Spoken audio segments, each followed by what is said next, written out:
Hi, I'm Michael Payne, and this is the Altek Minute, where even the most complex manufacturing processes are explained in 60 seconds or less. Today, we're uncovering the ins and outs of gas-assist injection molding. Gas-assist injection molding is a low-pressure plastic injection process used to mold hollow plastic parts when the desired outcomes are to reduce part warpage and shrinkage, while also reducing costs.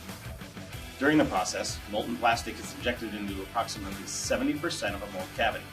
Nitrogen gas is then injected and pushed through small nozzles within the mold cavity, putting uniform pressure on the molten plastic and keeping the part surfaces smooth and free from warpage. The process can be used in nearly any industry, including medical, aerospace, and space, where many manufactured parts and components have complexities that can't be completely met through traditional injection molding. It can accommodate a wide range of materials and can help reduce cycle times. You can save on material costs, decrease part weight, increase the strength of your final part, reduce warpage, and eliminate surface imperfections using the gas-assist injection molding process.